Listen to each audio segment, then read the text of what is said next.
तो मुझे जाना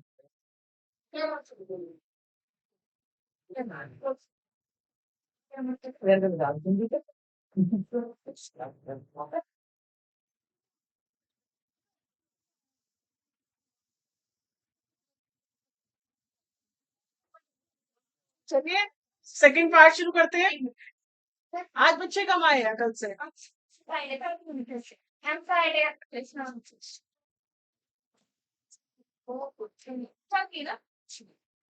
कल जो बच्चे क्लास में मौजूद थे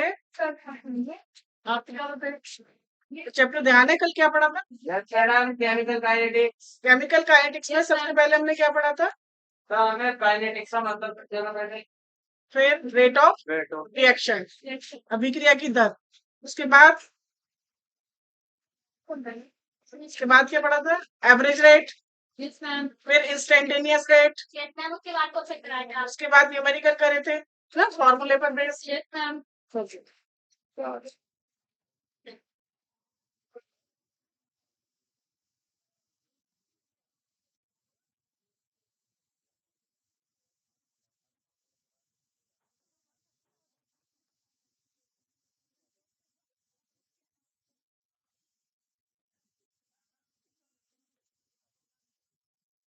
हेडिंग नोट करेंगे बच्चा?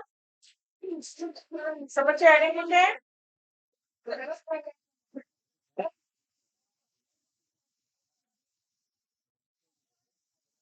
जी फोन चेंज कर दिया। मैडम जी पहले रिंगटोन दूसरी थी ना।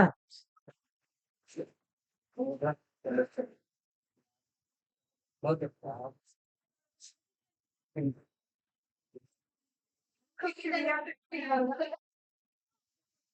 बोलने नहीं होता, अब केवल लिखना है। किस किस फैक्टर पर रेट ऑफ रिएक्शन निर्भर करती है? सबसे पहला है कंसंट्रेशन।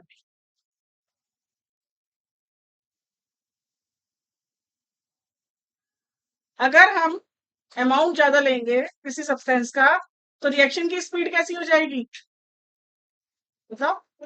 आग में जब घी डालोगे बढ़िया सा तो आग कैसी जलेगी? ज्यादा लगेगी। तो जितना हम कंसंट्रेशन बढ़ाएंगे उस हिसाब से ही हमारा क्या बढ़ेगा? रेट बढ़ेगा। ठीक है, रिएक्टेंट का कंसंट्रेशन चाहे प्रोडक्ट का, रेट ऑफ रिएक्शन हमेशा बढ़ेगा। दूसरा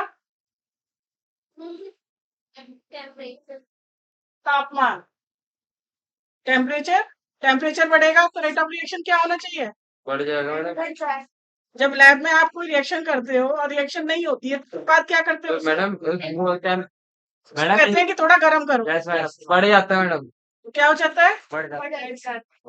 रेट ऑफ रिएक्शन बढ़ जाता है। नंबर 3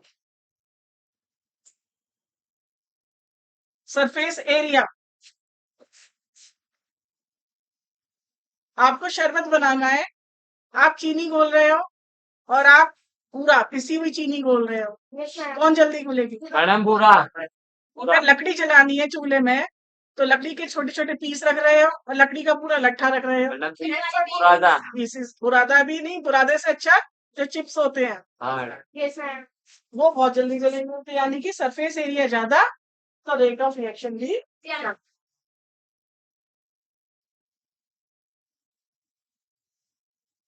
नंबर 4 है कैटलिस्ट। मैडम बढ़ा देगा तो हाँ, अगर बड़ा आप घटा किसी तो कर रिएक्शन सकता में कैटलिस्ट डाल दें तो रेट ऑफ रिएक्शन क्या हो जाएगा? बढ़ जाएगी। बढ़। मगर मैडम हर किसी के साथ होता है उसकी उसमें लिखा होता है डेफिनेशन में कैटलिस्ट की वो बढ़ा या घटा दोनों सकता है। लेकिन हम जब बात करते हैं जब भी, जैसे मैंने ये लिखा नंबर क्या है ये और ये क्या है, प्लस तो दोनों सेम नहीं थे। हाँ तो जब भी कैटलिस्ट इस तरह के वर्ड आते हैं तो कोई भी वर्ड जो होता है वो नेगेटिव वर्ड ही है। समझ गए? अगर हम नेगेटिव कैटलिस्ट लिखेंगे तब वो नेगेटिव बनेगा। अगर मुझे 3 लिख दिया और है ये माइनस का तो रॉन्ग होगा या राइट? अब क्या है ये और ये दोनों ये सेम है। तो वही चीज है कि जब भी हम कभी पॉजिटिव नहीं लगाएंगे तो चलेगा। ठीक है, तो कैटलिस्ट अगर मैंने लिखा है तो इट मीन्स अंडरस्टूड है इट इज पॉजिटिव। तो कैटलिस्ट डालेंगे तो रेट ऑफ रिएक्शन बढ़ेगा। नेक्स्ट है लाइट। बहुत सारे रिएक्शन, हर एक रिएक्शन पर लागू नहीं है ये वाला, है ना। और कैटलिस्ट भी हर रिएक्शन पर लागू नहीं है, कैटलिस्ट भी हर रिएक्शन में नहीं होता, लाइट भी हर रिएक्शन में नहीं चाहिए होती। लेकिन अगर हम कैटलिस्ट डाल रहे हैं तो रेट ऑफ रिएक्शन बढ़ेगा, और अगर हम लाइट किसी रिएक्शन में नहीं, जैसे फॉर एग्जाम्पल ये जो रिएक्शन है ये अंधेरे में कभी भी नहीं होती। एक जार में हमने हाइड्रोजन और क्लोरीन गैस भर ली और रख दिया कमरे में, तो रिएक्शन कभी नहीं होगी। लेकिन जैसे ही हम इसे जार को धूप में ले जाके रख देंगे, तुरंत गैस बननी शुरू हो जाएगी। तो यानी लाइट से रेट ऑफ रिएक्शन बढ़े।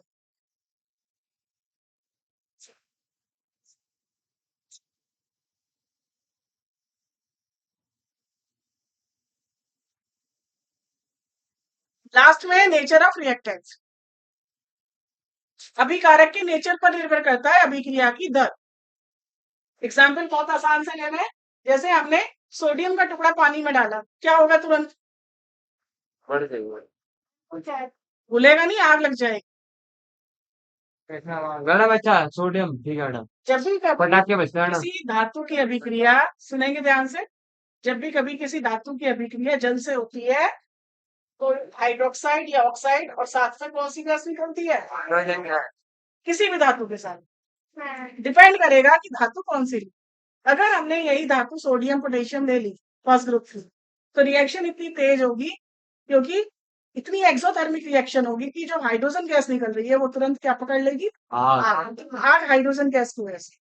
अगर यही काम हमने कैल्शियम पे कराया तो स्लो हो जाएगी, यही काम हमने आयरन पे कराया तो बिना गर्म करे रिएक्शन नहीं होगी, नहीं। और यही काम अगर कॉपर पे कराया तो रिएक्शन होगी ही नहीं। तो ये किस पे डिपेंड कर रहा है? रिएक्शन सारी एक सी लगेंगी लिखी हुई, लेकिन सबकी कंडीशंस अलग अलग अलग। कल भी मैंने बताया कि तुम सब यहाँ बैठे हुए एक से दिख रहे हो, लेकिन जब कोई एग्जाम दोगे तो सबके मार्क्स अलग अलग। क्लियर? तो ये 6 पॉइंट्स है फैक्टर्स के, सारे नोट हो गए?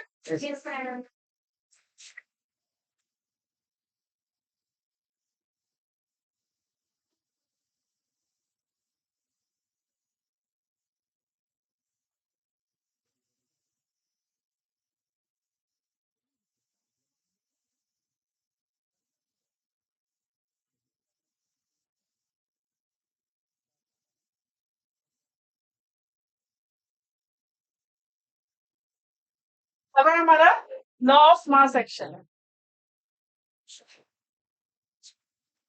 नोट करेंगे इसे। मैडम हिंदी में करेंगे। द्रव्यानुपाती क्रिया का नियम। यस मैडम द्रव्य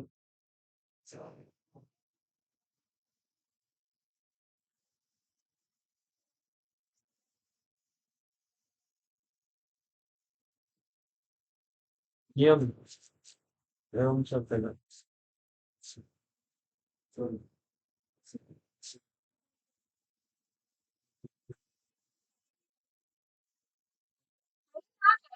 हाँ, ये साइंटिस्ट ने दिया था।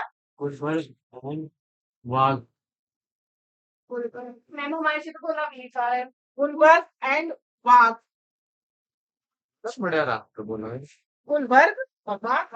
वाग वाग वाग लोग ये एक थ्योरेटिकल कंसेप्ट है बेटे, ये दिमाग में बिठाना पड़ेगा कि ये एक थ्योरेटिकल कंसेप्ट है, और एक आएगा अभी थोड़ी देर बाद एक्सपेरिमेंटल कंसेप्ट।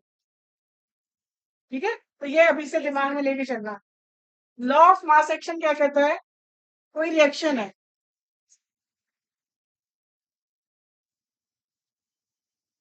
कोई रिएक्शन ये भी हो सकती है और कोई रिएक्शन ये भी हो सकती है। अब तक जो हम रेट पे चल रहे थे ना पीछे तक, वो रेट हम दोनों के हिसाब से ले रहे थे, रिएक्टेंट के हिसाब से भी ले रहे थे और प्रोडक्ट के हिसाब से। तो उनका कहना था कि रेट ऑफ रिएक्शन दोनों की रेट पर डिपेंड करता है, रिएक्टेंट के डिसअपीयरेंस पर और प्रोडक्ट के अपीयरेंस। लेकिन ये जो लॉ ऑफ मास एक्शन दिया गया ये सिर्फ रिएक्टेंट की बात करता है, ये प्रोडक्ट की बात करता ही नहीं। पहली चीज तो ये क्लियर होनी चाहिए, ठीक है। यहाँ प्रोडक्ट को देखेंगे नहीं, तो इसलिए हमने सिर्फ प्रोडक्ट की सीडी कुछ नहीं ली। ये कहता है अभिक्रिया की दर समानुपाती होती है अभिकारक के सांत्वरण के, बस। समय नहीं लेते इसमें। अभिक्रिया की दर अभिकारक के सांद्रण के समानुपाती होगी। ये अभिकारक है और ये सांद्रण। हाँ Rate of reaction is directly proportional to the molar concentration of reactant. हो गया? ये इस रिएक्शन के लिए हो गया फर्स्ट। ठीक है, अब इसके लिए क्या बनेगा बताओ? प्लस ये मल्टीप्लाई कर दिया इसने बीच में, मल्टीप्लाई करेंगे प्लस नहीं है यहाँ पर, क्या है? मल्टीप्लाई ये कह रहा है किसी अभिक्रिया की दर उसके अभिकारकों के सांद्रण के गुणनफल के समानुपाती। क्लियर हो गया? बस मैंने इसमें बोला कि अभिकारक के सांद्रण के समानुपाती और इसमें बोला अभिकारकों के सांद्रण के। अगर यहाँ पे सी भी आ जाए, डी आ जाए, कितने भी आ जाए, सबका गुणनफल कर दीजिए। अब ये तीसरी रिएक्शन आ गई, तो वहां पर हम कहा ले जाते थे इन कोफिशिएंट को? ध्यान करो, डिवाइड में वहां समय था, यहाँ ले जाएंगे पावर। तो अब क्या बन गया? किसी अभिक्रिया की दर उसके अभिकारकों के सांद्रण के गुणनफल के समानुपाती होती है, जबकि उसके जो स्टोइचियोमेट्रिक कोएफिशिएंट है वो उसकी घात में लगेगी। ठीक है? Rate of the reaction is directly proportional to the product of the concentration of reactant when each numerical coefficient is raised to its power. तुम्हें लिखने की जरूरत नहीं है नियम, समझने की जरूरत है। समझ में आ गया? आएगा नहीं, फॉर्मूले लिखो। फॉर्मूला लिखोगे जरूर।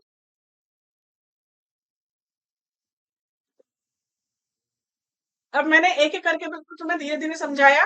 फर्स्ट एग्जाम्पल बिल्कुल आसान, फिर दूसरा और फिर तीसरा। तो अब हम तीसरे में ही आएंगे सिर्फ। ठीक है, मैडम जी अब हम क्या हटा देंगे बेटा? प्रोपोर्शनैलिटी साइन हटाएंगे तो क्या लाएंगे? कांस्टेंट लाएंगे।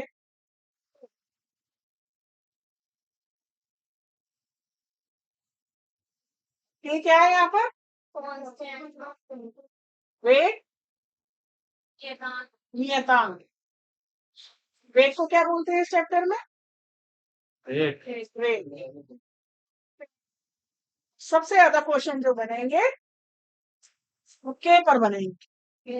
अब यहाँ से शुरू होगा असली युद्ध, है ना?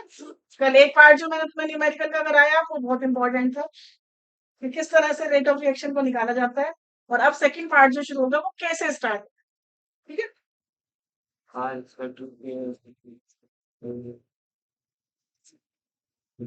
मैडम हाँ जी, ये कॉन्स्टेंट तो कोई भी लगा लो। कैसे लगाएंगे? ये के ए बी सी के ही लगाया जाता है, के ही पसंद है सब। ठीक है, अब अगर के की परिभाषा आ जाए तो के की परिभाषा क्या बनेगी? यदि हम किसी भी अभिकारक का सांद्रण 1 मोल पर लीटर ले लें, कितना ले लें? पावर कितनी भी हो तो एक ही रह जाएगा। तो आर बराबर क्या बन जाएगा? के बन जाएगा। यानी rate constant is equal to rate of reaction when the concentration of each reactant is taken as unity. किसी अभिक्रिया का वेग नियतांक उसके एकांक वेग के बराबर होता है जब अभिकारक का सांद्रण 1 मोल प्रति लीटर या 1 इकाई लिया गया हो। ठीक है, अब लिखेंगे, हेडिंग लिखेंगे, इंग्लिश में लिखेंगे कैरेक्टरिस्टिक्स ऑफ के, हिंदी में लिखेंगे के गुण।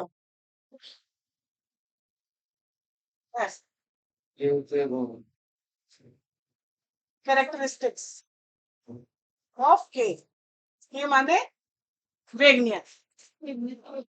ये क्वेश्चन बनते हैं अब सारे। ठीक है, यानी 4 गुण दे दिए और पूछेगा कि कौन सा नहीं है या कौन से हैं, तो तुम्हें रटने हैं सारे जितने भी मैं लिखवाऊंगी। ठीक है, नंबर 1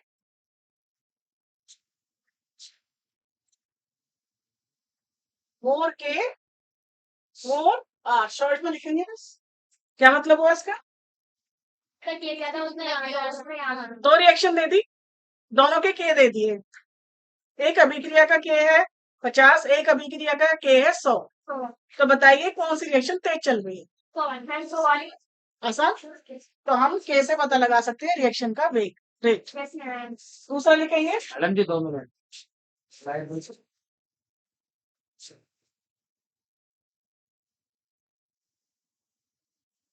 नंबर 2 लिखेंगे सब बच्चे।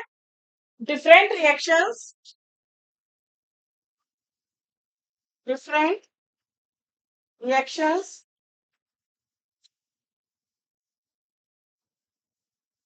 have different value of k.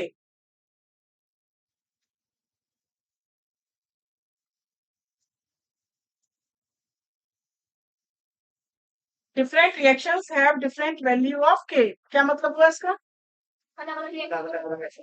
जबकि k को बोला है नियतांक, और तुमने अब तक सुना होगा कि k कांस्टेंट होता है, तो कांस्टेंट तो सबके लिए एक ही चलता है। मैडम सुना है? लेकिन ये अलग ही है कि हर रिएक्शन का k अलग अलग हो। ठीक है। नंबर 3,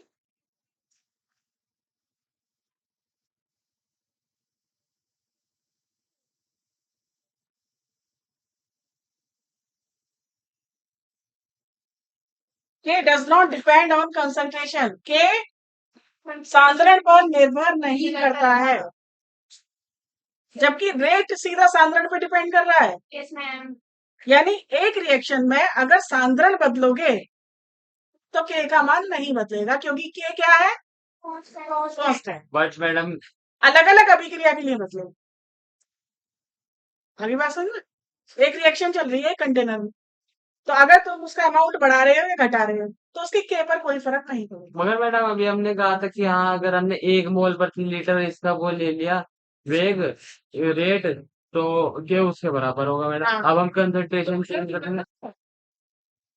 हाँ समझ के मैं, कंसंट्रेशन चेंज करेंगे रेट चेंज हो जाएगा, तो मैडम के भी तो चेंज होना चाहिए। के चेंज नहीं होगा। ठीक है, के कांस्टेंट है कंसंट्रेशन के साथ। ये कब तक है? जब उसका कंसंट्रेशन 1 ले लो। नेक्स्ट नंबर 4, यूनिट ऑफ के। नंबर 4, यूनिट ऑफ के depend on order of reaction. कभी भी तुमने देखा होगा किसी की भी यूनिट बदलती नहीं है। अगर स्पीड की यूनिट मीटर पर सेकंड है तो हमेशा मीटर पर सेकंड ही रहेगी। के depend on order of reaction. अभी सवाल कराएंगे इस पर।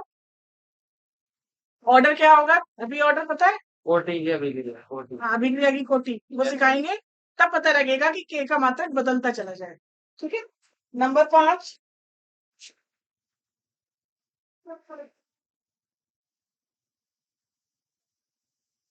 के डायरेक्टली प्रोपोर्शनल टू टी। यानी टेम्परेचर बढ़ाओगे तो के का मान बढ़ेगा। अब लिखेंगे adding rate law. Rate law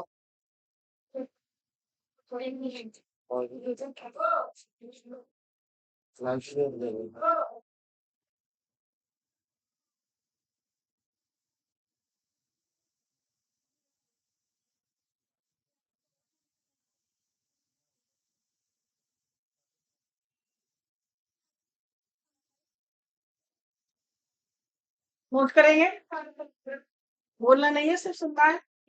rate law experimental concept. अभी मैंने थोड़ी देर पहले कहा था कि दूसरा आएगा, यानी ये और ये, इनमें अब कंफ्यूजन खत्म करना है।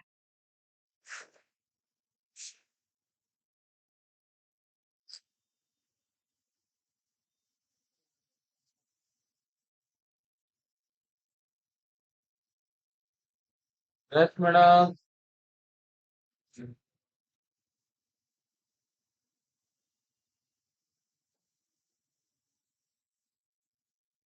तो ये नियम था, यही नियम ये रहता है कि रेट जो है वो समानुपाती होता है कंसंट्रेशन की गुणनफल के। ठीक है। अंतर क्या दिख रहा है, कुछ दिख रहा है यस मैडम, प्रोडक्ट कि वहां पर ए और बी लगाए थे और यहाँ एक्स और वाई लगाए थे। तो वो कहता है कि बस की कंसेंट्रेशन पर डिपेंड करता है जो कि एक्सपेरिमेंटली ज्ञात हो। यानी इसका ये कहना है, आप ध्यान देंगे कि एक तो हम बात लिखते हैं थ्योरेटिकली, जैसे थ्योरेटिकली मैंने 4 रिएक्शन लिखी थी अगर, सोडियम की, पोटेशियम की, आयरन की, कैल्शियम की, कॉपर की, गोल्ड की, सबकी पानी से रिएक्शन लिखी और तुम्हें ये बता दिया कि जब धातु पानी से क्रिया करती है तो ऑक्साइड या हाइड्रोक्साइड बनते हैं और हाइड्रोजन गैस निकलती है। 4 रिएक्शन लिखकर दिखाओ। एक सेम बेस दे दिया, ये गई धातु, ये गया जल, और तुम्हें सबको ये बनाना, ठीक है। और यहाँ पे 4-5 धातुएं लिख दी, तुमने आराम से रिएक्शन बना दी। क्या हुआ, ये हुई थ्योरी, ठीक है। इस थ्योरी से तुम बता सकते हो कि कौन सी रिएक्शन कितनी तेज चल रही थी और कौन सी धीरे चल रही थी। मैं बोल रही हूँ, तुम सब गर्दन हिला रहे हो और लिख रहे हो, तो ये मेरा थ्योरेटिकल कंसेप्ट चल रहा है। अब मुझे ये पता करना है कि तुम्हें कितना आया। तो 1.5 घंटे बाद मैंने तुम्हारा 10 क्वेश्चन लिख के तुम्हें पकड़ा दिए और तुमने मुझे उन्हें करके दिखाया। तब मुझे पता लगा 000 आ रही है, 10 में से 10 आ रहे हैं, 5 आ रहे हैं। अरे ये हुआ एक्सपेरिमेंट, गर्दन हिला रहे थे लेकिन समझ में नहीं आ रहा था। आ रहा था या नहीं आ रहा, ठीक है। तो जब हमने इन रिएक्शंस को लैब में जाकर देखा तो सोडियम ने तो तुरंत आग लगी, कैल्शियम को जरा सा गर्म करना पड़ा, आयरन को बहुत ज्यादा गर्म करना पड़ा, और कॉपर और सिल्वर और गोल्ड तो सिर्फ पटक पटक के मर गए। इतना भी गर्म कर लिया, रिएक्शन नहीं हुई, जबकि देखने में लग रहा था कि सबकी रिएक्शन सेम है। तो वो क्या, कौन सा कंसेप्ट हुआ, एक्सपेरिमेंट। तो जब हम एक्सपेरिमेंट करते हैं तो वास्तव में पता लगता है कि रेट किस पर डिपेंड कर रहा है, कितनी पावर पर डिपेंड कर रहा है। जो पावर यहाँ लिखी हुई है उस पर डिपेंड कर भी रहा है या नहीं। एग्जाम्पल ले लेते हैं, इतना सा कोयला ले लिया और कितने बड़े कमरे में उस कोयले को जला दिया और उसका अमाउंट लिख दिया इतना इतना। तो बताओ, हम सोच रहे हैं कि आग बहुत देर तक लगेगी, लगती रहेगी, क्यों नहीं लगेगी। कोयला और ऑक्सीजन, तो मैंने क्या किया, कोयला तो लिया इतना सा और ऑक्सीजन पूरे कमरे के बराबर भरी हुई है। तो कंपैरिजन तो देखो कि हमारे जो रिएक्टेंट है वो दोनों क्या अमाउंट, जितना उन्हें चाहिए रिएक्शन करने के लिए, जो रेशियो चाहिए वो रेशियो प्रॉपर। अब उल्टा कर दिया, इस कमरे के बराबर तो भर दिया कोयला, और जब कमरे में इतना कोयला भर दोगे तो अपना भी एयर तो गायब हो जाएगी, और फिर लगा दिया तो सारा कोयला जल के खा, नहीं, वो सुलगेगा, वो जलेगा। क्यों, चलने में नहीं। क्योंकि एक रिएक्टेंट ज्यादा ले लिया, दूसरा रिएक्टेंट उसके मुकाबले में कम कर दिया। तो ये बात समझ में आ गई, यस क्या समझ में आया कि रेट वास्तव में किस पर डिपेंड करेगा, कितना डिपेंड करेगा, वो जब हम लैब में जाकर देखेंगे, एक्सपेरिमेंट करेंगे, तब पता लगेगा। तो ये एक ऐसा कंसेप्ट है, और अब तुम्हें सिर्फ इस पे ही ध्यान देना है, इस वाले पर कोई भी ध्यान नहीं देना है। यानी रिएक्शन कैसी भी लिख रही है, तुम रिएक्शन को देखोगे ही, अच्छा, रिएक्शन देखनी ही नहीं है, तुम्हें सिर्फ रेट लॉ देखना है, ये लाइन देख, ऐसे ही कर लूंगी। ठीक है। यहाँ तक आ गया। अभी जब मैं क्वेश्चन दूंगी तो तुम फुल जाओगे, फिर कहोगे कि मैडम किसे देखना है। तो किसी को नहीं देखना, सिर्फ आर बराबर जो दे रखा है उसे देखना है, रिएक्शन नहीं देख, ठीक है। यस अब लिखेंगे एडिंग ऑर्डर ऑफ रिएक्शन, अभिक्रिया की कोशिश।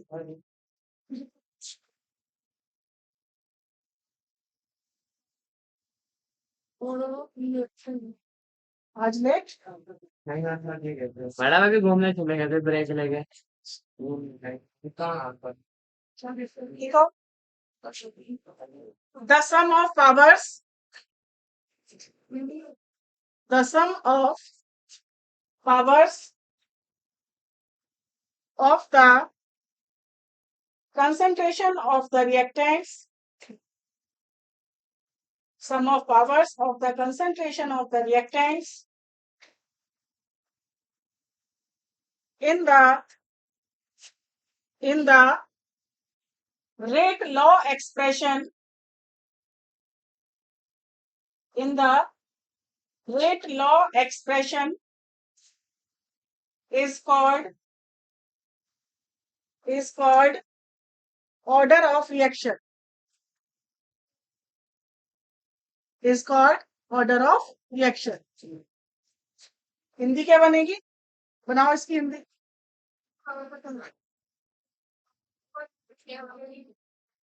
कंसंट्रेशन की घातों का सम। नहीं, कुछ। वेग नियम में रेट लॉ का हिंदी क्या है? वेग नियम।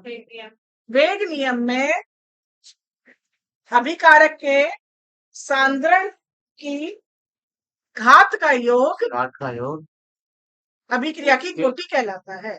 लिखना है हिंदी में, लिखना है, लिखो, हिंदी लिखो, लिखो, लिखो। वेग नियम में कोई बात नहीं, लिख लो जिसको लिखनी है।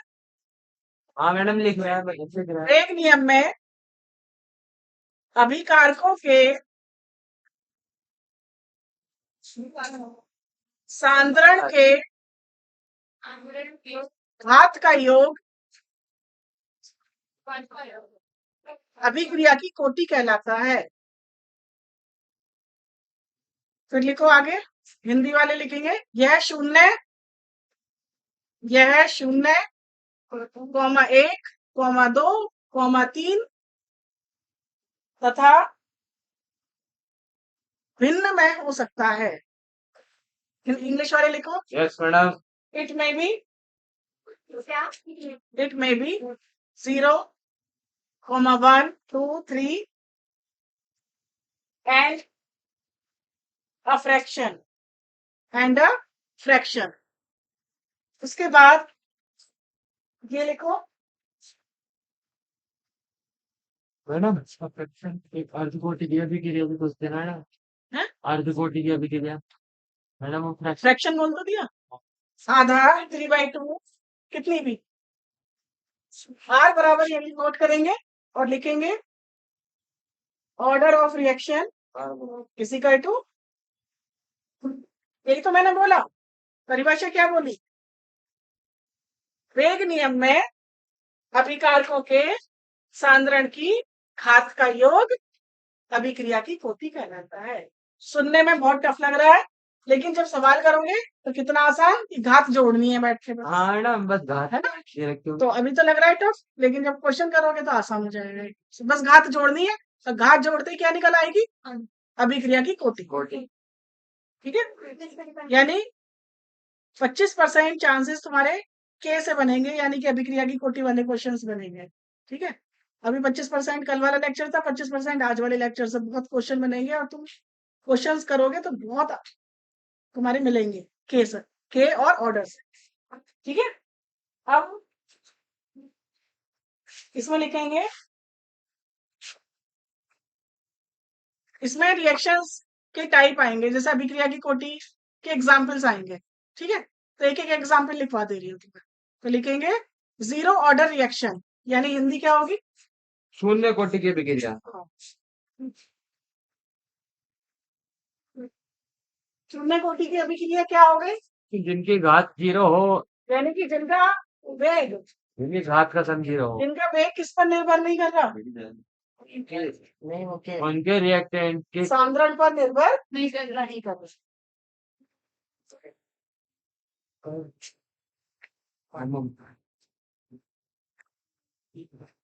तो ये ध्यान रखेंगे कि मैं केवल एक एग्जाम्पल लिख रही हूँ। ठीक है, एनसीईआरटी की बुक से आप सारे एग्जाम्पल रटोगे, क्योंकि कोई भी एग्जाम्पल देकर,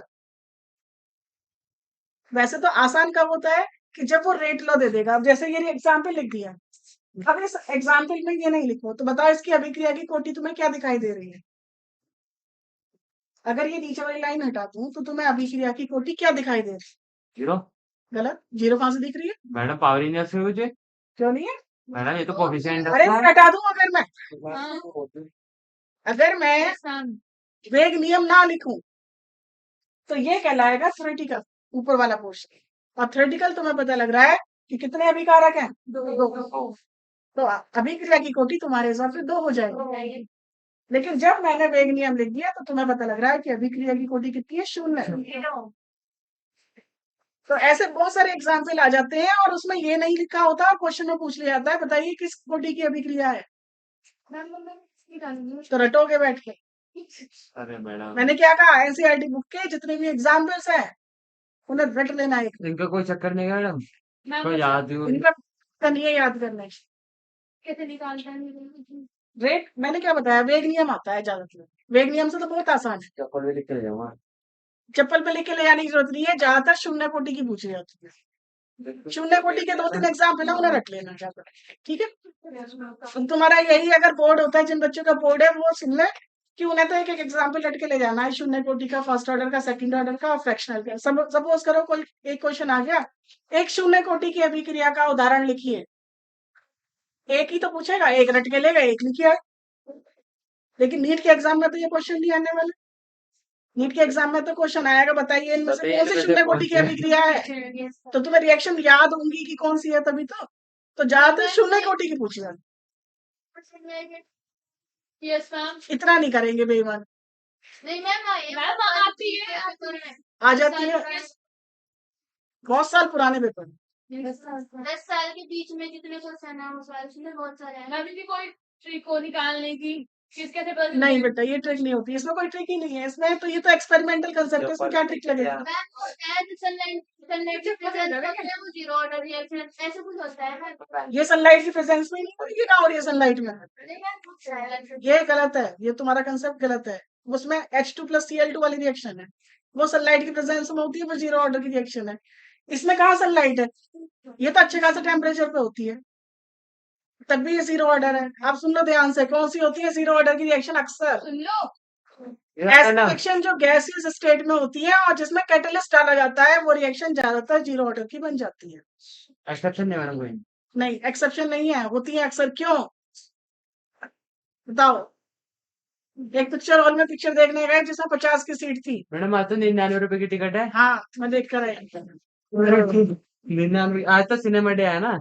आज नेशनल सिनेमा डे है। हाँ आज आप नहीं गए देख के आए। चलो मैंने नहीं देखी, छोड़ दो। कौन था? हाँ भाई, आप तैयार हो गए एक पिक्चर हॉल में 50 की सीट है, तो कितने कैंडिडेट एक बार में पिक्चर देखेंगे। 50 तो एक क्लास में 50 की सीट है, कितने बच्चे बैठ के पढ़ सकते हैं। 50 गलत। तो कितने बच्चे जितने मर्जी उनकी चाहे, एक ही सीट पे दो क्योंकि पढ़ने के लिए वो कहीं पर भी बैठने को तैयार हो जाएंगे। और मैडम बिठाने वाला ना लेकिन तैयार हो। पिक्चर हॉल में पिक्चर कभी भी ऐसे नहीं देखी जाती है, वो हमेशा एक सीट पर एक ही बंदा बैठा दिखाई देता है ना। तो वहाँ केवल निश्चित एक संख्या होगी। अब एक ऑटो में कितनी सीट ऑटो हो वाला सकती है, 7-8, लेकिन नहीं, उसकी वो मर्जी। खड़े होके जा रहे हैं हाँ, साइड है। तो वो चीज नहीं है। तो सुन लो ध्यान से, कोई रिएक्शन है इसमें हमने प्लेटिनम की प्रेजेंस में करी है। Yes ma'am. तो ये प्लेटिनम का टुकड़ा है, इसकी मेन जरूरत है, जब तक ये सरफेस नहीं आएगा, सरफेस केमिस्ट्री चैप्टर पढ़ते हैं तो एक टॉपिक आता है एड्सॉर्प्शन, यस मैडम अधिशोषण। अधिशोषण। जब तक किसी गैस के पार्टिकल्स का किसी सरफेस पर अधिशोषण नहीं होगा, जब तक हम कहीं बैठकर, जैसे अब तुम बैठे हो, सीट मिली हुई है और बोर्ड सामने है, तो एक सिस्टम बना हुआ है, तभी तुम पढ़ पा रहे हो। तो इसी तरह से रिएक्शन करने के लिए कुछ रिएक्शन में, हर एक में नहीं, कुछ रिएक्शन में एक सरफेस चाहिए होता है। अब सरफेस पर सब रिएक्टेंट्स आ जाते हैं और यहीं आकर इनके पुराने बॉन्ड टूटते हैं और नए बॉन्ड बनते हैं, यानी कि ब्रेकिंग एंड मेकिंग यहाँ हो जाती है।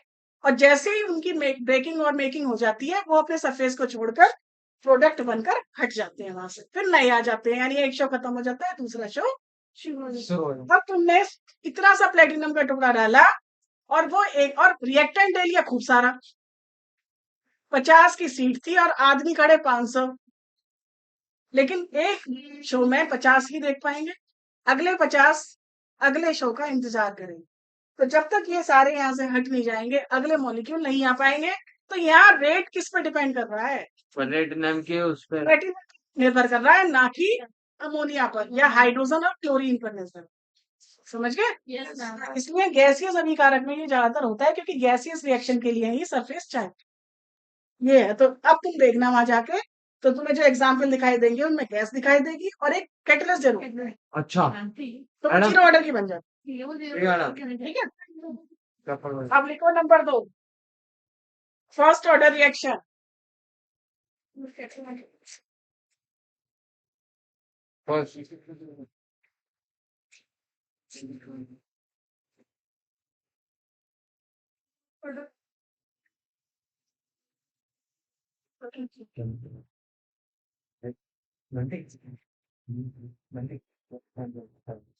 लिखो। Yes, ma'am. मैंने इसको करना है मैडम जी रखना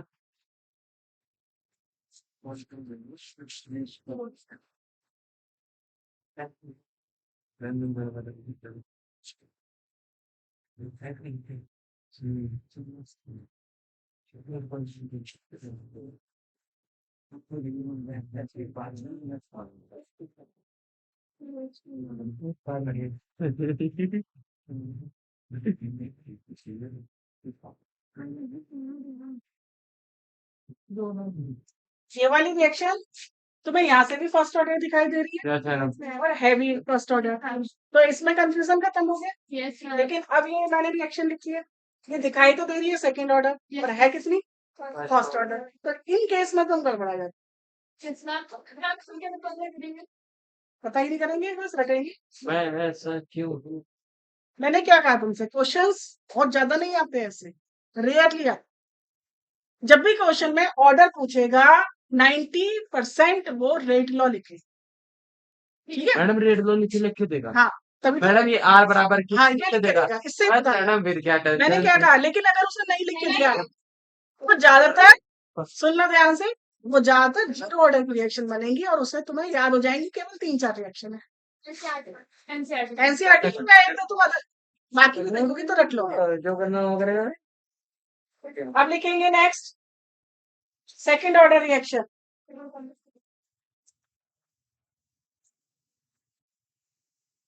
सेकंड ऑर्डर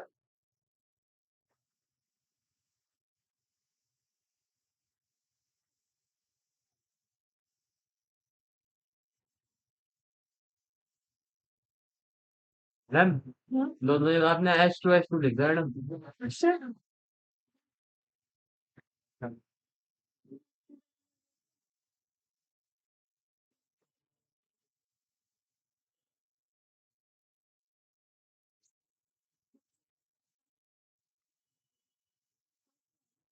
आज जाएगी बोल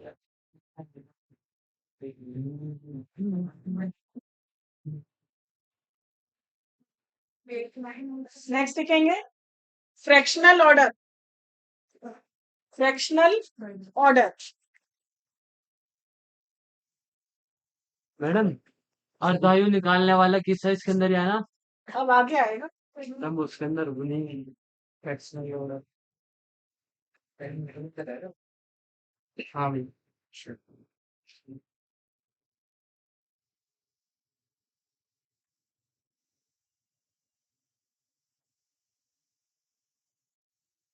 1.5 ऑर्डर की रिएक्शन देखने में हमें सेकंड ऑर्डर लग रही है।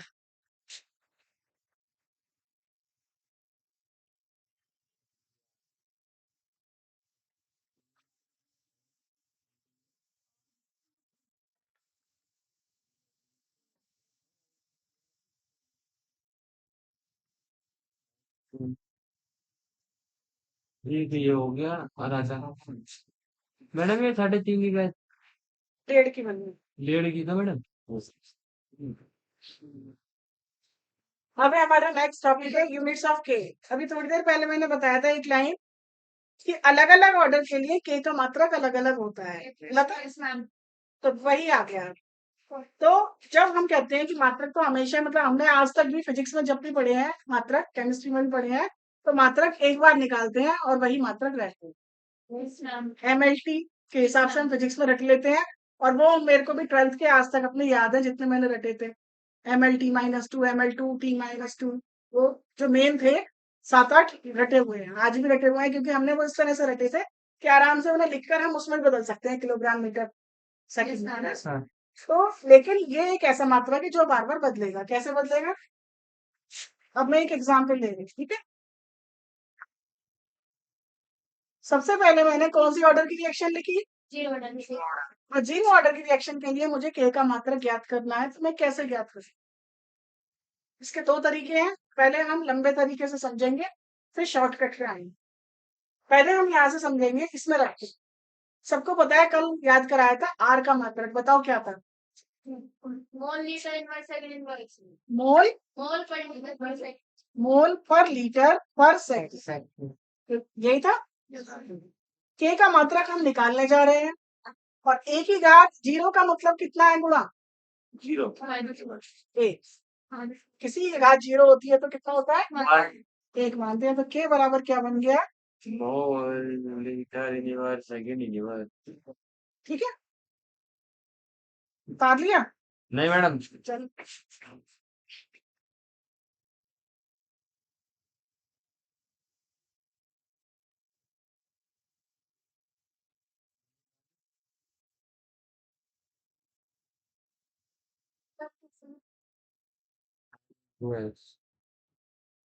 क्यों गुणा एक।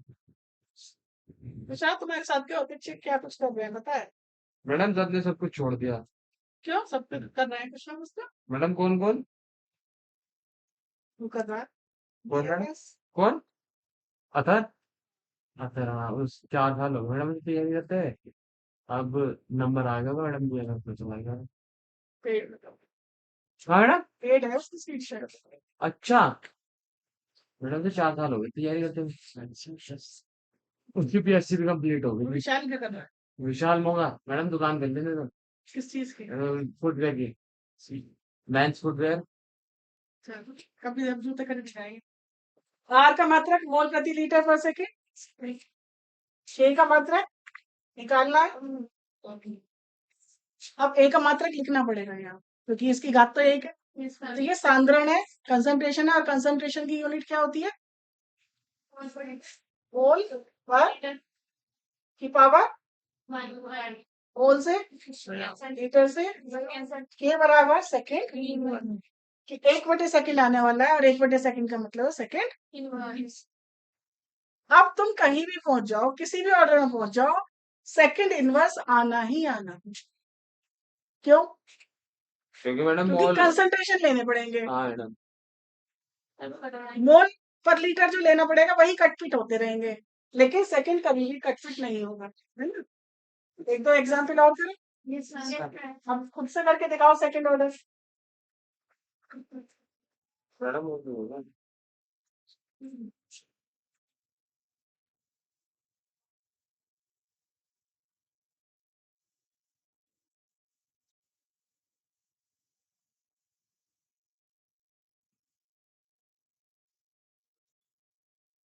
मैंने दो एग्जाम्पल दिए, एक एक करके करना है। हम इसे एक ही बार दो भी लिख सकते थे और हमने ए और बी अलग अलग करके लिख दिया, बात एक ही है बस। ठीक है, करो।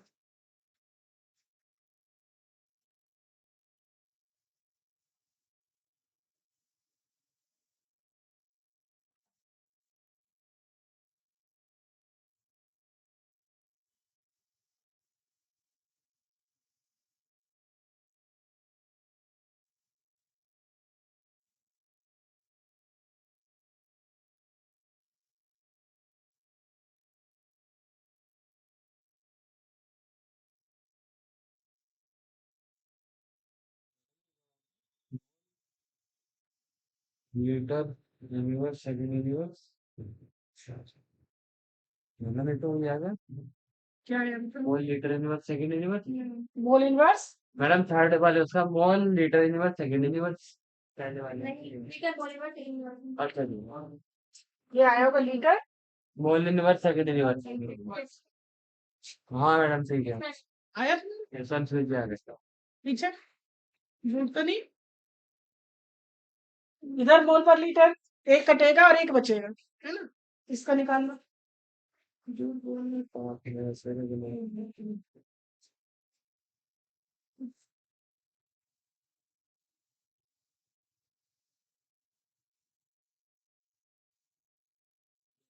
ए बी आता। हाँ तो कोई बात नहीं।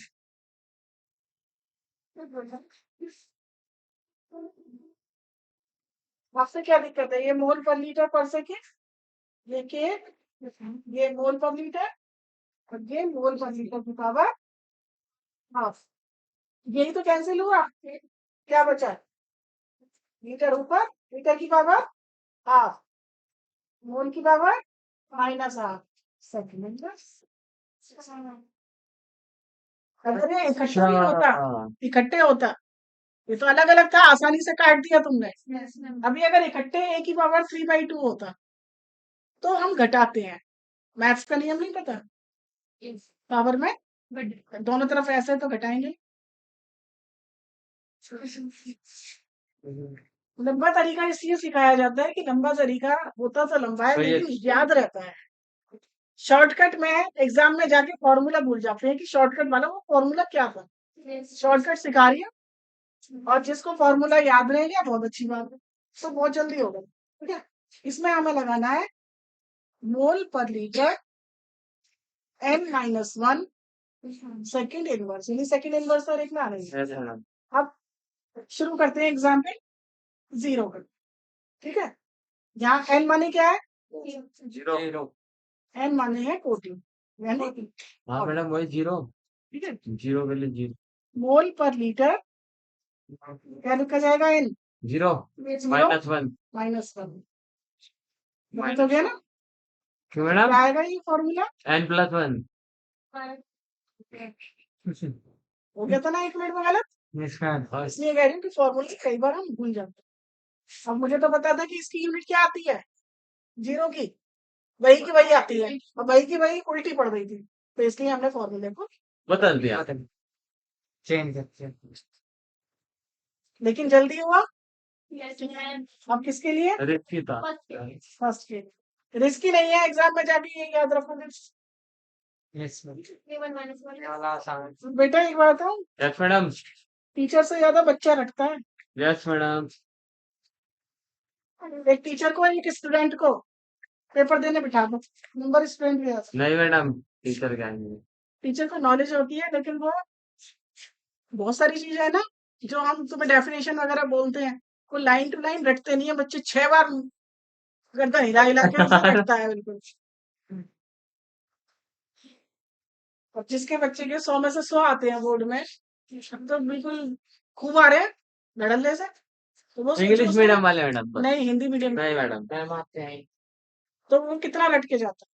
उसे रटना कहेंगे, उसे नॉलेज नहीं बोलेंगे, क्योंकि जब तक उसे रटा नहीं होगा वो चतुर लिखेगा कैसे। चतुर madam what is the machine हो गया? मैडम जी एक मिनट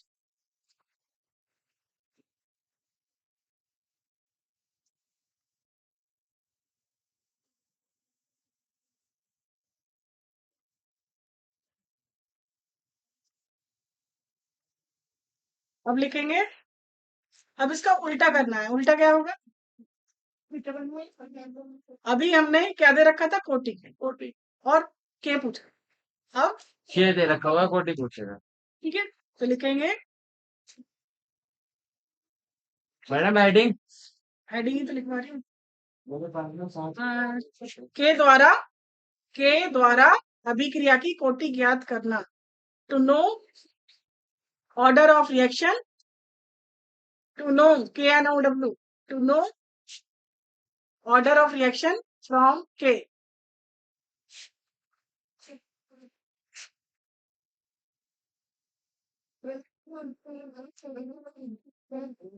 एग्जाम में कोई वैल्यू आएगी यहाँ पर, के बराबर 2.5 इंटू 10⁻⁻4 करके तुम्हें मेन क्या देखनी है? यूनिट, और ये लगाना है रेट लॉ। इस बार तुम्हें क्या नहीं पता? अभिक्रिया की कोटि n नहीं, ठीक है, तो n निकालना है, ये पता है सबको? इतनी बार ये पता है,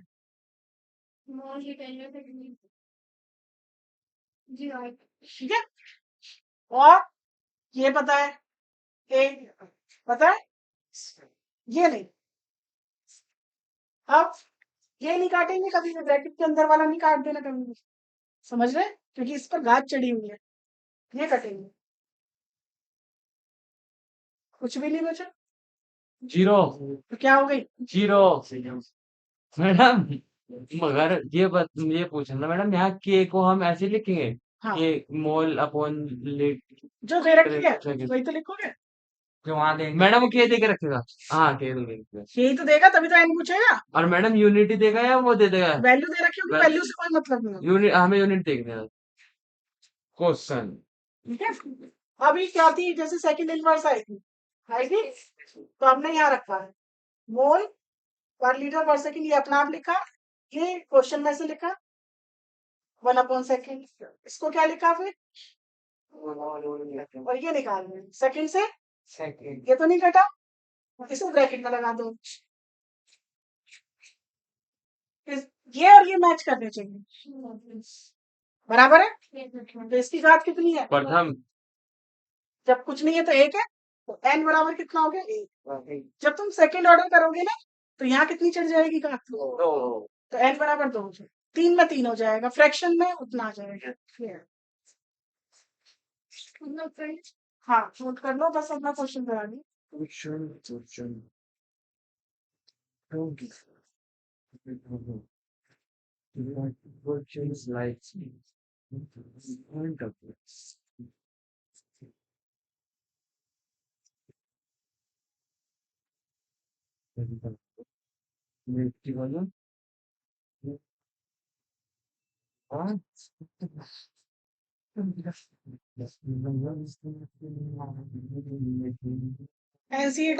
NCERT हेडिंग डाल देना, क्वेश्चंस करा रही है चलो उसी के। NCERT क्वेश्चन 1, कैलकुलेट, मैडम जी ऑप्शन भी दोगे? नहीं, calculate overall order of the reaction, overall order of the reaction, of the reaction. Reaction first लिखिए R बराबर के, आर बराबर के A की घात हाफ और B की घात 3/2। सेकंड लिखिए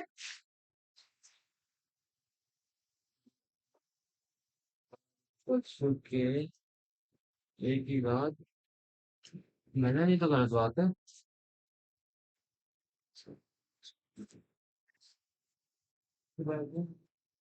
क्वेश्चन में ध्यान देना है कि उसने ओवरऑल पूछा है, या कई बार को कहेगा with respect to A with respect to B, यानी ए क्या और बी का अलग अलग बताओ, और यह कहेगा ओवरऑल यानी टोटल। तो बताओ पहले का आंसर क्या है, फॉर्मूला कौन सा लेंगे इसमें? फॉर्मूला भूल गए इतना आसान। ये वो भाई हमें कोटी नहीं बत अभिक्रिया की कोटि तो बतानी है बेटा, कोटी बतानी है। अभिक्रिया की कोटि कैसे निकालते हैं, घातों को जोड़कर प्लस करके, ये वाला लगा। जोड़कर, कितना कितना हो गया बताओ, बना ये दे रखा हो।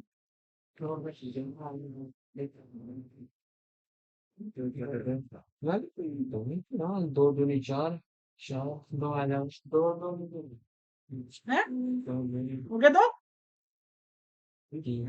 आ गया।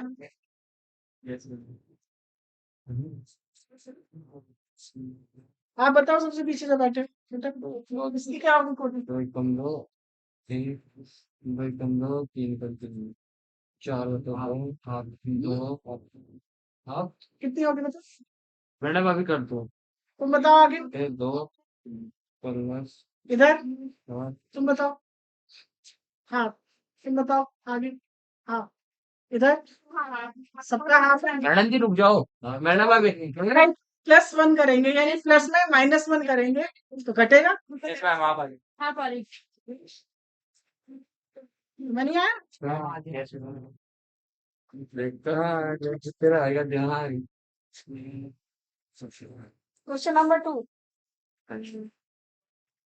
Yes ma'am identify order from के,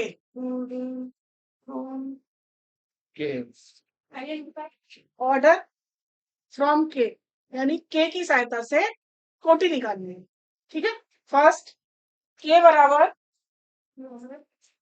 2.3 मल्टीप्लाई गुणा गुणा 10 की power -5 yes madam litre litre mole inverse second inverse. Mole inverse main किस पे ध्यान देना है, लीटर मोल इनवर्स सेकंड। प्रथम कोटि की सेकंड अभिक्रिया। लिखेंगे के बराबर 3 × 10⁻⁴ सेकंड इनवर्स आ गया बताओ। रिटर्न मोड इन लो। अरे वाह सेकंड इनवर्स तो रट लो Yes, ma'am, controller. क्योंकि सारे सवाल होंगे अभी फर्स्ट ऑर्डर पर, फर्स्ट तो उसमें यही होती है टाइम इनवर्स आती है, ठीक है। और वैसे एग्जाम में जाके निकालने को, क्योंकि वहां जाके अभी तो तुम्हें सारा लिखा है तो तुमने फटाफट से देख के भी बता दी होंगी, लेकिन एग्जाम में अगर निकालोगे तो कौन सा मेथड लगाओगे, From one. पहला या दूसरा? One. के दे रखा है ना, तो के वाला ये जो सिखाया था ये लगा, ठीक है।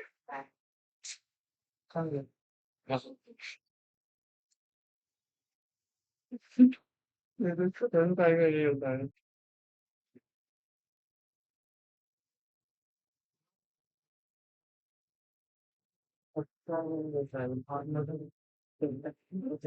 Next question,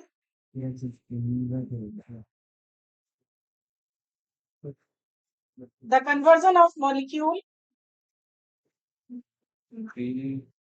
the conversion of molecule X to Y, X to TO2, Y follows second order kinetics, follows second order kinetics. जी madam ji If concentration of X, फिर if concentration of X X increased to 3 times, increased to 3 times, how will it affect, how how will it affect the rate of formation of Y, the rate of formation of Y. इसको हिंदी में बदलेंगे, क्या बोली पहली line बोलेंगे दोबारा? The conversion of molecule X to Y follows second order kinetics. बस इस लाइन को पहले नोट करेंगे,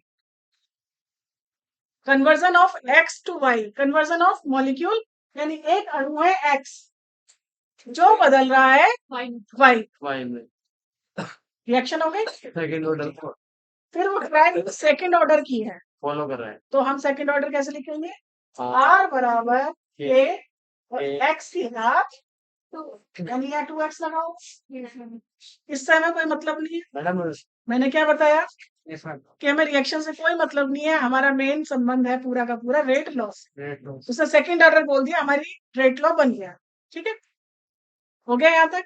फिर वो कह रहा है यदि कंसंट्रेशन x का कितने गुना, 3 गुना करा दिया जाए तो बताइए रेट कितना हो जाएगा। अभी जब मैंने तुम्हें फैक्टर्स लिखवाए थे तो एक पॉइंट लिखवाया था कि कंसंट्रेशन बढ़ेगा तो रेट भी रेट बढ़ेगा, 3 हो कंसंट्रेशन जाएगा बढ़ेगा, ऑर्डर के हिसाब से बदलता है रेट, 3 2 6 ठीक है, क्योंकि पावर जितनी चेंज होगी उस हिसाब से बदलता रहेगा। तो ये हो गया हमारा पहला रेट, ठीक है। किसी भी अभिक्रिया का वेग नियतांक एक नियतांक होता है, के नहीं बदलेगा, रिएक्शन वही चल रही है, तो दूसरी बार क्या बनेगा, R2 बराबर, K और इस बार उसने सांद्रण कितना कर दिया है, 2x 2x कर दिया है, नहीं 3 टाइम्स बढ़ाया है, 2 टाइम्स 3 टाइम कितना कर दिया है, 3 3x की पावर 2। अब इन दोनों को क्या कर दो, डिवाइड यहाँ पर ये से क्या ऐसे हो गया एक्स स्क्वायर अपॉन, अच्छा अच्छा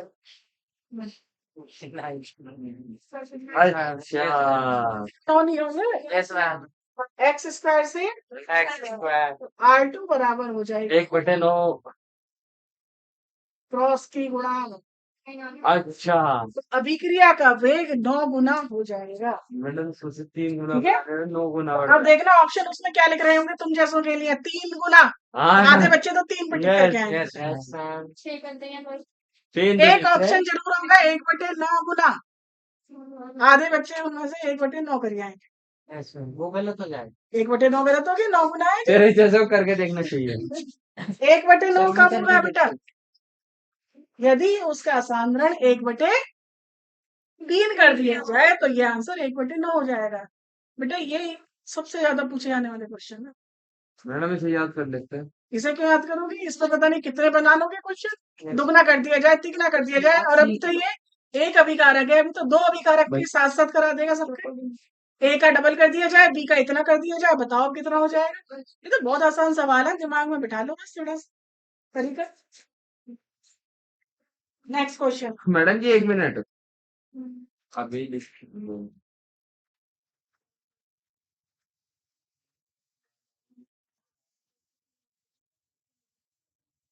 तो रहे बैठे दादू।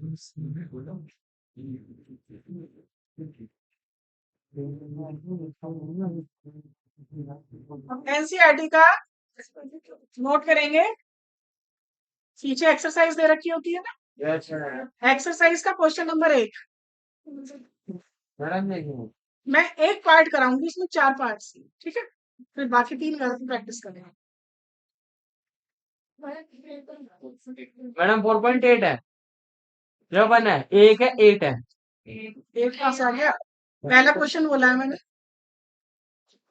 लिखेंगे फर्स्ट का फर्स्ट 3NO रिएक्शन लिख रहे हैं, reaction yes ma'am 3NO arrow N2O plus NO2 NO2 लिख ली रिएक्शन। Yes ma'am. रिएक्शन के नीचे लिखो R बराबर K ब्रैकेट में NO की घात 2,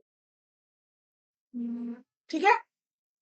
अब क्वेश्चन सुनेंगे, बस लिखेंगे नहीं, सुनेंगे। Okay ma'am From the rate expression for the following reactions, determine order of the reaction and dimension of the rate constant। वो कह रहा है इस अभिक्रिया की सहायता से अभिक्रिया का ऑर्डर बताओ और के बताओ। तो अब तुम रिएक्शन पे जाओगे या रेट लॉ पर जाओगे? क्योंकि अभिक्रिया और रेट लॉ अलग अलग कहानी सुना रहे हैं तुम। देखो मैडम 1 मिनट देखो, अभिक्रिया में कितने NO2 लिए गए हैं? NO। और रेट लॉ में कितने हैं? तो तुम किसकी तरफ देखोगे? मैडम देख लो की तरफ मैंने क्या बोला बार बार कि हमें रिएक्शन पे ध्यान, नहीं दे रहा। हमें सिर्फ R है हमेशा। तो बताओ ऑर्डर कितना है इसका? लिख लो, ऑर्डर बराबर 2। अब क्या निकालना है बेटा?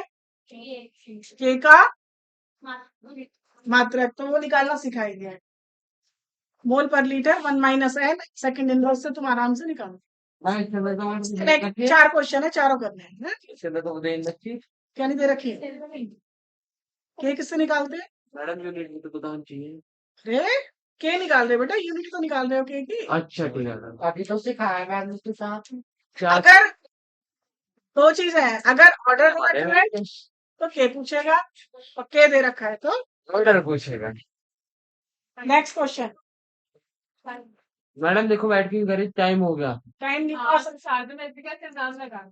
टाइम सर ने कहा है 4:45 छोड़ना है। यस कोई नहीं, 10 मिनट और पढ़ लो, सर ने बोला आरिफ सर ने। तो इतनी क्वेश्चन नंबर 2 3 होमवर्क है ये। क्वेश्चन नंबर 2 3 4 5 6 9 4.9 ठीक है? इसमें तुम जितने भी क्वेश्चन करोगे ना ये वाले, यस मैम एक क्वेश्चन है बस पढ़ के सुना दे रही हूँ। मैम कौन सा 9 वाला। ओके मैम एक रिएक्शन ए के हिसाब से फर्स्ट ऑर्डर है, बी के हिसाब से सेकंड ऑर्डर है, बताओ क्या रेट लो बनेगा? मैडम 1 मिनट एक रिएक्शन ए के हिसाब से फर्स्ट ऑर्डर है और बी के हिसाब से सेकंड ऑर्डर है, तो बताओ क्या ऑर्डर होगा इसका? ओवरऑल ऑर्डर कितना होगा? 3 ठीक है, ऐड कर देंगे आसान था। यस मैम ये फर्स्ट पार्ट हो गया। अब इसका सेकंड पार्ट है, यदि ए का सांद्रण निश्चित रखते हुए यानी वही रखते हुए, है ना, कांस्टेंट रखते हुए बी का साधारण दुगना कर दिया जाए तो बताओ रेट कितना हो जाए, ओरली बता दो। मैडम मैडम मैडम बी का ए का साधारण को कुछ ना करो, कांस्टेंट रखो और बी का साधारण 2 गुना कर दो तो बताओ रेट कितना हो जाएगा। गुना 2 से 4 4 गुना मैडम 4 गुना सामने सामने 2 रखते हैं नहीं, मैडम 4 करने कुछ टाइम दे रहा है मैम मैं तो मनगढ़ंत मैम अपना बता रही है। वन गड़ा चाली खर्च करने को दिया है। ठीक है, तीसरा पार्ट, यस मैम। यदि ए और बी दोनों के साधारण ही दुगने कर दिए जाए तब क्या होगा। और दो दोनों के मैम नहीं 5 दुगने सोचो, दोनों के साधारण 5 ठीक, जोड़ चलना है यहाँ मैडम 1 मिनट 2 दूनी 4 दूनी 8 8 गुना पे। ये 2a होगा मैं तो मैथ पढ़ा हूँ और ये 2b की पावर हो जाएगी 2, यस मैम ये तो कट गए ए बी, तो ये 2 और 2 की पावर 2, 4 4 दूनी। 8 तो बेटा ये तुम्हें सब गुणा करनी है, पावर करनी है सॉल्व। मैंने ये सिखाया तुम्हें कि कुछ भी कह दे वो, ए का बदल दे बी का कांस्टेंट कर दे, तो कंसेप्ट एक दिमाग में बिठा के सवाल करने शुरू करो, बहुत ज्यादा आते हैं।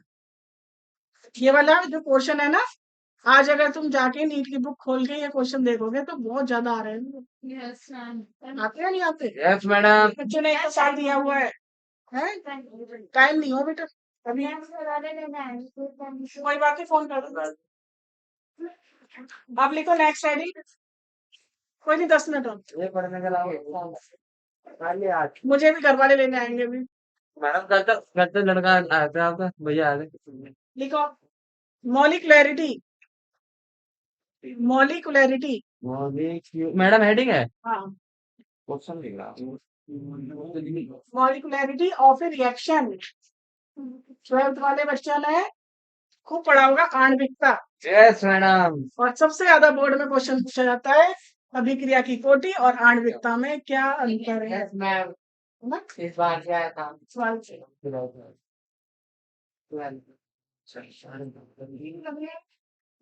और कभी वो करना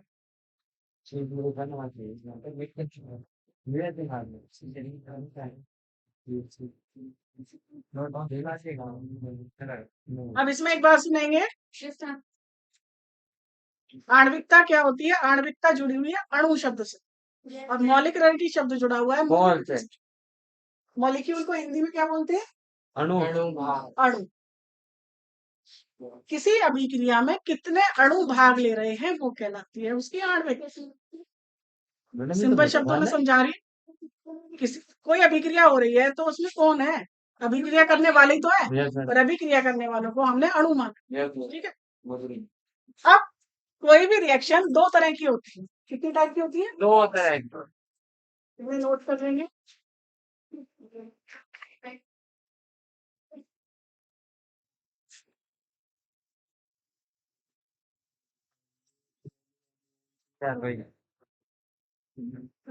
वन स्लैब एलिमेंट्री, हिंदी नहीं पता मुझे। एलिमेंट्री रिएक्शन वो रिएक्शन है जो कि एक स्टेप में पूरी हो जाती है, और कॉम्प्लेक्स माने जटिल, कोई चीज जटिल कब बनेगी। अब मैंने ये दे दिया, चलो बच्चों सब बच्चे मुझे गुणा करके दिखाएं, कर दोगे। 5 पंजे 25 260 को बचेगा 25 260 हो गए भाई और ये दे दिया। बहुत सारा हो अब इसके स्टेप 4 हो जाएंगे, पहले 7 की गुणा करोगे, फिर 2 की करोगे, फिर 3 की करोगे, फिर जोड़ेंगे सबको जोड़ोगे। तो ये कैसा कॉम्प्लेक्स गुणा बड़ी जटिल से दे दी, कॉम्प्लेक्स दे दी, तो सिंपल है ये। ठीक है, अब मॉलिक्युलरिटी मैंने क्या बताया, अणु एक अभिक्रिया में कितने अणु भाग ले रहे हैं वो उसकी कहलाती है मॉलिक्युलरिटी। और मॉलिक्युलरिटी यहाँ नोट करेंगे कभी भी शून्य नहीं होती, ये हमेशा केवल होती है केवल और केवल 1 2 3। इसके अलावा ना 4 होगी, ना फ्रैक्शन होगी, ना शून्य। कभी शून्य क्यों शून्य क्यों नहीं होगी, क्योंकि ये कंसेप्ट कहता है कभी ऐसा हुआ कि रिएक्शन हो रही है कोई अणु ही ना भाग ले रहा हो। हाँ सड़क पे क्या हुआ, एक्सीडेंट हुआ, गाड़ी का है, गाड़ी तो थी ही नहीं, गाड़ी 3 तो एक्सीडेंट किसका हुआ, नहीं आवाज आई थी। ठीक है, अब यहाँ पर भी अणु एक्सीडेंट करते हैं, आपस में टकराते हैं। रिएक्शन कब होती है? अनुभाग लेते जब अणु भाग लेते हैं और जब अणु आपस में हैं। टकरा दे। उनके कोलिजन से ही रिएक्शन कंप्लीट होती है। ठीक है, अब रिएक्शन में अणु कितने टकराएंगे, तो ये एक कंसेप्ट है दिमाग वाला जिससे मॉलिक्युलरिटी बनी है। या तो एक अणु टकराएगा ये दो या दो या तीन। अब एक अणु कैसे टकरा के रिएक्शन कर देगा? तो चाहिए क्यों? सड़क पे बाइक लेके जा रहे थे, डिवाइडर पे जाके ठोक दी, खंबे में ठोकरा ना है। खंबे में ठोक दी, गए सीधे नदी में ले आके डुबकी लगा दी, हो गया एक्सीडेंट। एक हो सकता है। किसी जो बर्तन ले रखा है उसके पात्र पे भी तो अणु जाके टकरा सकता है, हिट कर सकता है। तो मॉलिक्युलरिटी एक हो सकती है। दो आई गाड़ियां, दो अणु टकराए, तीन तीन भी टकराए। लेकिन यदि तीन से ज्यादा अणु हो गए, कोई रिएक्शन ले लिया हमने, ऐसे कोई रिएक्शन ले लिया, कितने अणु है टोटल? पाँच पांच। पाँच तो एक साथ पांच गाड़ी सड़क पे टकराई, मान लिया। लेकिन पांच गाड़ी सड़क पे जब एक साथ टकराई तो जरूरी नहीं है कि सारी गाड़ियां नौजवान चोट लग गई सबको, कुछ तो भागेंगे। कुछ तो बच गए। हाँ ना। ठीक है, तो ये कहते हैं टक्कर सिर्फ एक अणु की, दो अणु की या तीन अणु की होती है। इसके बाद की जो टक्कर होती है वो एक साथ ना होकर स्टेप्स में होती है। यानी रिएक्शन तो होगी, लेकिन ये रिएक्शन फिर किसमें बनी होगी? स्टेप्स में बनी, चार पांच स्टेप लगती है। ठीक है, तो क्वेश्चन क्या आता है कि आणविकता और कोटि में क्या अंतर है? पहला अंतर है कि मॉलिक्युलरिटी एक हमें थ्योरेटिकल कंसेप्ट दिखाई दे रहा है। अगर रिएक्शन लिख ली ये वाली,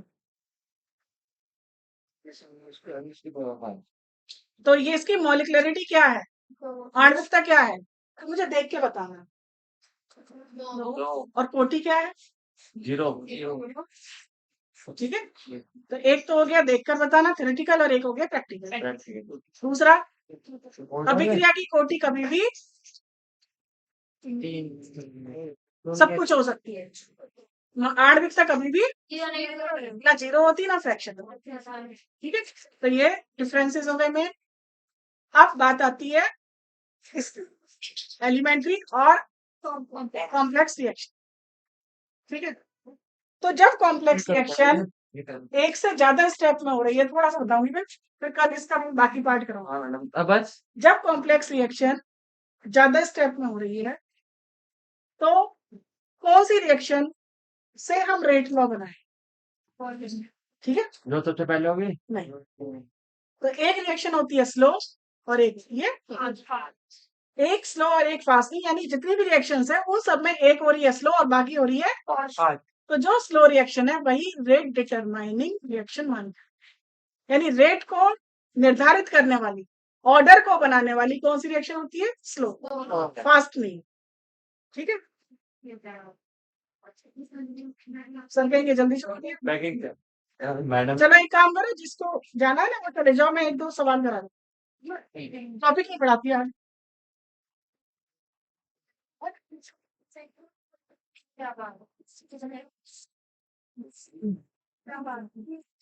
चले जाओ, कोई दिक्कत नहीं है बच्चे, लड़के ही जाएंगे कल से कुछ बात आज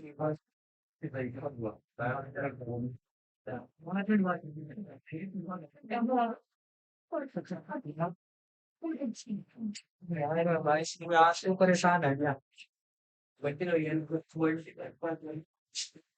देखो, आइडेंटिफाई ऑर्डर,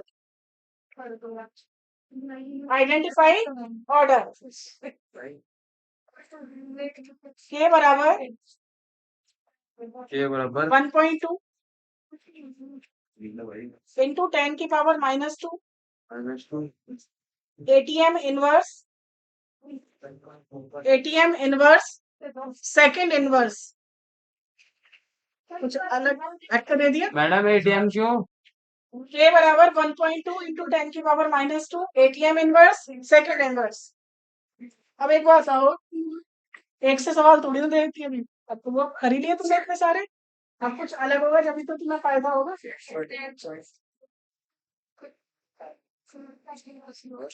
के का मात्रक क्या बोला? ATM inverse second inverse. ठीक है, अब लाइट की जगह प्रेशर दे रखता हूँ। तुम्हें यही तो निकालना है। तो अब तुम्हें जो मैंने कल बताया था वो दिमाग में रखना है कि मोल पर लीटर की जगह क्या लिखना है? एटीएम पर सेकेंड। कल मात्रक बताया था दूसरा। Yes madam. के का मात्रक दे रखा है केटीएम 1/, एटीएम सेकेंड। मैडम ये भी गलत दे रखे, हाँ सही लिखा का है? सही। सही है। और ए का मात्रक क्या लिखोगे? आप मोल पर लीटर नहीं लिखोगे, केवल एटीएम एटीएम। सांद्रण की जगह यदि प्रेशर दे रखा, यही तो था कल। अगर सॉलिड और लिक्विड होते हैं तो सांद्रण देखा जाता है, और अगर गैस है तो प्रेशर लिखा जाता है। अच्छा और प्रेशर का मात्रक है एटीएम। तो यहाँ पर सांद्रण की जगह प्रेशर है की घात n।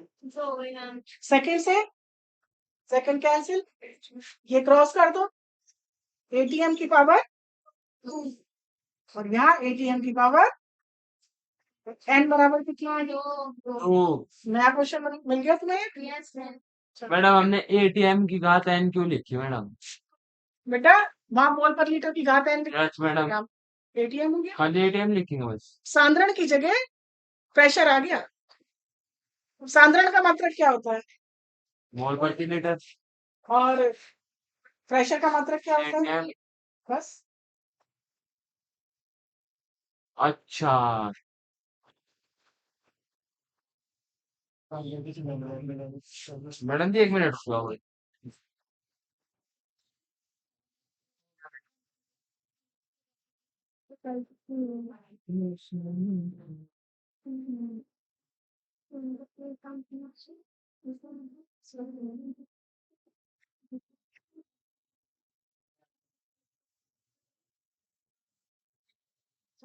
जल्दी मैंने कहा ना समझ आ गया।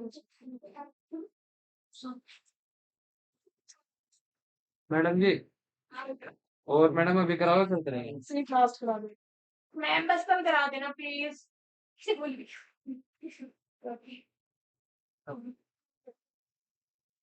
लड़के तो जा सकते हैं ऐसा बात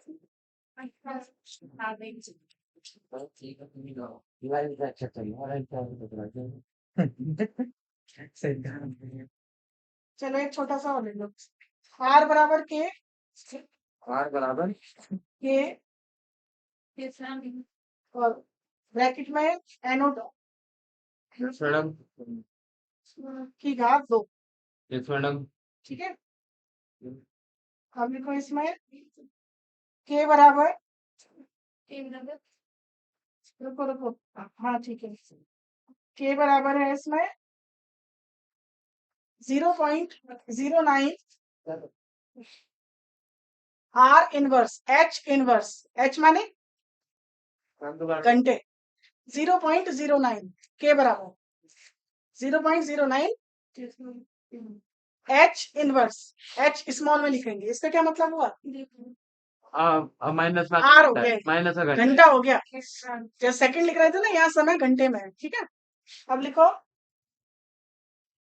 मैंने क्या बोला? NO2 बोला ना, तो लिखो NO2 का सांद्रण बराबर 0.02 मोल प्रति लीटर, मोल प्रति लीटर। मैंने रिएक्शन ये बोली है ना, तो गलत हो जाएगा। क्यों क्यों गलत हो जाएगा? थोड़ा सा दिमाग खर्च कर लो। क्या मैडम दोबारा बताना मैडम। मैंने यहाँ NO2 की पावर 2 बोली थी, आठ मैंने गलत बोल दिया। क्यों? क्योंकि मैडम ये तो शून्य कोटि के भी गिरे हैं। अच्छा, हाँ शून्य कोटि की कहाँ से दिख रही है तुम्हें? तो क्या मैडम 2 की है। आठ के बराबर क्या बोला मैंने? के बराबर आर मैडम। हाँ आर इनवर्स मैडम ये तो फर्स्ट ऑर्डर होना चाहिए। R इनवर्स है तो वो ऑर्डर कौन सा होना चाहिए? फर्स्ट होना चाहिए। Yes madam. ये अब मैं तुम्हें ये दिखाना चाह रही थी, कुछ क्वेश्चंस में रेट लॉ नहीं दिया होता है। ठीक है, तो ऐसी स्थिति में हमें रेट लॉ खुद बनाना पड़ जाएगा। किसकी हेल्प से? हो गया नया क्वेश्चन। Yes madam. अब तो आसान है। Yes ma'am. ये कितना है हाँ और ये कितना है? 0.02 2 0 18 अरे मैडम दो दो मिनट का वो। मैडम तो ये दो हटा दो हाँ, 2 गलत था, काट दो क्योंकि मनगढ़ंत बोल रही थी ना। यस मैडम अपनी तरफ से बनाते था तो उसमें गलती पकड़ी गई। गलती किससे पकड़ी हमने अपनी? के से। कैसे तो ऐसा भी क्वेश्चन आ सकता है कि जिसमें आर दे ही ना रखा हो, के दे रखा हो, और वो फिर तुमसे इस तरह से सवाल करवा दो। ठीक है, दोनों क्वेश्चन नए निकल आए ना। चलो जाओ। Yes ma'am. Thank you madam ji